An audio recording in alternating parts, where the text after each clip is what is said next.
ዛሬ ሰው ከሰውነት ወጥቶ እንደ ሰይጣን በአመድ ጎባ እየተልከሰከሰ ዛሬ እኮ ሃይማኖቱ እኮ መጀመሪያ ሰው ሲኮን ነው።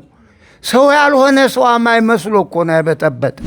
አሁን በጣም የተቸገር ነው። የሚዋራ አልጠፋም፣ ግን የሚሰራ የለም እንጂ እርግማን ሰው በሰጠው አበበ በጠጣ እንዳው ገሌ ሰከረ እንዴ! በጣም ነውር ነው በእውነት። እና እናንተ ባለሚዲያዎችም እባካችሁ ተው፣ ጥሩ ነገር አስተላልፉ። እንደው ምሰሙ በውጭም በውስጥም እርግማን ነው ይሄ። በሰው ቤት ገብታችሁ እንዴ! እንደው ለእናንተ ወይም ከሆነ መቄዶንያ ግቡና አብራችሁ ተረዱ። በእውነት ብፁዕ አቡነ ዲዮስቆሮስ የቅዱስ ሲኖዶስ ጸሐፊ፣ ብፁዕ አቡነ ፋኑኤል የዚህ የዛሬው ታሪካዊ ዕለት መምህር አስተማሪ፣ ብፁዓን አበው ሊቃነ ጳጳሳት፣ እንዲሁም ደግሞ እግዚአብሔር አድሏችሁ ይህንን ለማየት ለመስማት እግዚአብሔር ፈቅዶ ጥሪ ተደርጎላችሁ የተገኛችሁ የሚዲያ አካላት እንግዲህ አሁን እንደተባለው መቼም እያንዳንዱ ሊናገር ግብዣ ይሄ መጥፎ ልምድ ነው። በእውነቱ ጥሩውን ነገር ዝም ብሎ ይዞ መሄድ እንጂ ጊዜ መፍጀቱ ጥሩ አይደለም። እኔም ጊዜ አልፈጅም። ክርስቶስ ተንሥአ እሙታን አሰሮ ለሰይጣን ሰላም ኮነ። አዎ እንግዲህ ወቅቱ ትንሣኤ ስለሆነ ደግሞ እውነተኛው የትንሣኤ ወቅት እንዲህ ያለ ስራ ሲሰራበት ነው እንጂ እንደው በየዓመቱ ትንሣኤ ነው እያሉ ሀብታሙ በውድ የቀን በርበሬ እያረደ ድሃውም ቅድም እንደተባለው የዶሮ ዋጋ ጣራ ላይ ወጥቶ በሚያዝንበት ይህ ትንሣኤ አይደለም።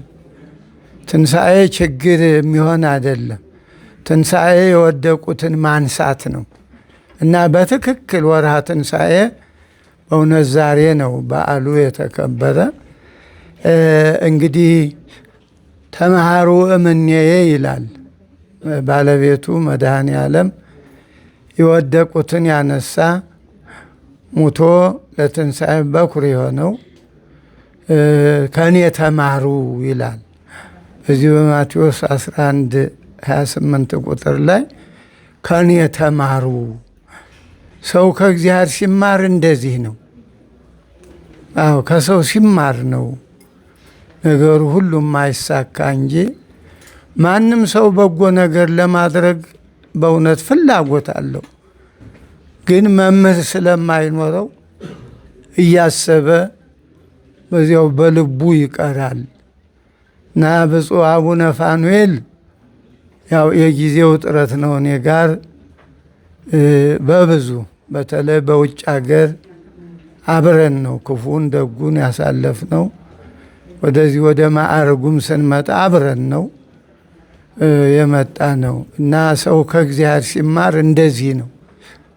አዎ ቅዱሳን ከእግዚአብሔር ሲማሩ ነው አካላቸውን ሁሉ ለስለት እየሰጡ አዎ ከዘመድ ከአዝማድ ከቀያቸው እየወጡ የሚሄዱት እና ይሄ መሰናክሉ በጣም ከባድ ነው ለጥቂት ሰዎች ካልሆነ እንደ ዶክተር ብንያም እንደ ክብርት እሌኒ በእውነት እንግዲህ ከነዚህ ነው አባቶቻችን ከሱ ተምረው ያው ዛሬ ክርስትናው እዚህ ደርሷል። የብፁዕ አቡነ ፋኑኤል የ18 ዓመት በእውነት በቲኔጀርነት ማለት ነው። 18 ማለት የ18 ዓመት ወጣት ማለት ነው እና በዚያ እድሜ ነው እንግዲህ ጥሪያቸው። ይህ ህንፃው እየገባቸው ሲሄድ ያ ነው ጥሪ ማለት ራስን መስጠት ማለት ነው። በወንጌሉም የዘላለም ሕይወትን ወርስ ዘንድ ምን ላድርግ ሲል ሁር ወሲጥ ኩሎ ንዋየከ ነው። ወሀብ ለነዳያን ወነአት ለወኒ ነው። ይቺ መሰናክል ማንም አያልፋት። በእውነት በአሁኑ ጊዜ አቡነ ፋኑኤል በእውነት ሁላችንን አሳለፉን። ይህን መሰናክል መቼም ተጠሪ ናቸው እንግዲህ ለቅዱስ ሲኖዶስ። እንዲያውም ማሳስበው ብኖር ለብፁዕ አቡነ ዲዮስቆሮስ በአቋም መግለጫውም እንዲህ ያለው በእውነት ቢተላለፍ የቤተ ክርስቲያን መልእክት ነው። የሌላው አሉባልታውን ለሱ ምን ለሌላ ነው እንጂ ክርስቶስ ቆይ እንደው ጋኔን አለብህ ተብሎ የለ ቆይ እንደው ሲያስቡት አሁን ለገዳሙ ለትምህርት ቤቱ ገዳሙ ለዛፉ ነው ለምኑ ለሰው አይደል እንደሚሰጥ እኒህ ለሀገር የወደቁ የደከሙ ስንት ሀገር ያለሙ አረጋውያን ተቀምጠው ቆይ ትምህርት ቤት ምን ሊደረግ ነው? በጎ ስራ ሊማራል እንዴ ሰው? እና ይሄ በእውነቱ እኔ እንደውም አልጠበኩም። እሱ ላይ ይሄ ምንም አቧራ ነው ማራገፍ ነው እንጂ እንደ የትኛው ሐዋርያ ነው መችስ ክፉ ሰርቶ አይደል እስከ ሞት እኮ። እና ይሄ ምንም በእውነቱ ባይባሉ ነው። አሁን ይሄ የእውነቱ ትርጉም ነው እኮ። ሌላ ክፉ ነገር እኮ ቢነገር አንድም በሚዲያ አይወጣም ነበር፣ አይወጣም። እና እናንተ ባለሚዲያዎችም እባካችሁ ተው፣ ጥሩ ነገር አስተላልፉ። እንደውም ምሰሙ በውጭም በውስጥም እርግማን ነው ይሄ። በሰው ቤት ገብታችሁ እንዴ እንደው ለእናንተ ወይም ከሆነ መቄዶንያ ግቡና አብራችሁ ተረዱ። በእውነት ሌላ ምን ይባላል? እኔ እንደዚህ ነው የተሰማኝ በእውነት። እንዴ ጎበዝ ምን ነካችሁ በእውነት? እንደው እንዲህ ያለ አባት ይጨምርልን፣ እድሜ ይስጥልን። እንደው ሁሉንም ብሎ ሞራል ይሰጣል እንጂ እርግማን ሰው በሰጠው አበበ በጠጣ እንደው ገሌ ሰከረ እንዴ! በጣም ነውር ነው በእውነቱ። ይሄ እኮ የቤተ ክርስቲያኑ የመጀመሪያ ስራ እኮ ነው። መቼስ ከክርስቶስ ትምህርት ውጭ የቤተ ክርስቲያን ስራ እኮ የለም። ኋላም እኮ መንግሥተ ሰማያት ሂዱና ነው የሚልበት ቃል ብራብ አበላችሁ ነው፣ ብጠማ ጠጣችሁ ነው፣ ብራቆት አለበሳችሁ ነው። እንዲህ ሌላ ምን ቃል አለ በእውነቱ? እና ይህን አስተውሉ ወጣቶች። አዎ። እና ስለዚህ እኔ አላበዛም በእውነቱ። ብዙ መናገር አልቸገረንም፣ ትንሽ መስራት ነው። አሁን በጣም የተቸገርነው የሚዋራ አልጠፋም፣ ግን የሚሰራ የለም። እና ስለዚህ አባታችን ይህማ የቅዱሳን ሌላ ምን የትኛው ሐዋርያ ነው ክፉ ሰርቶ መከራ የተቀበለ እንዴ? ደግ ሰርቶ አይደል እንዴ? ይህማ ዝም ብለው እንደው ታንኪው እያሉ መቀበል ነው ያለበት። እና በእውነት መኩሪያችን እንዲያው ምሳሌያችን ክርስቶስ ከኔ ተማሩ ብሏል።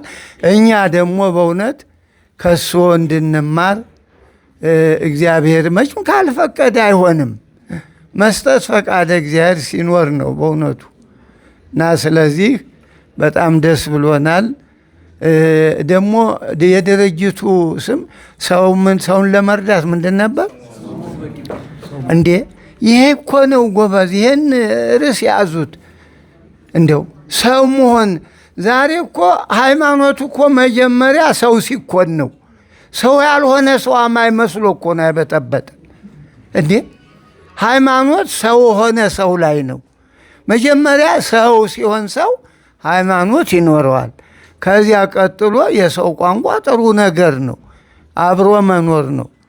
ቅድም ታጋይ እንደነገረን ዛሬ ሰው ከሰውነት ወጥቶ እንደ ሰይጣን በአመድ ጎባ እየተልከሰከሰ እንዴ! ይሄን ነው መተው ያለብን።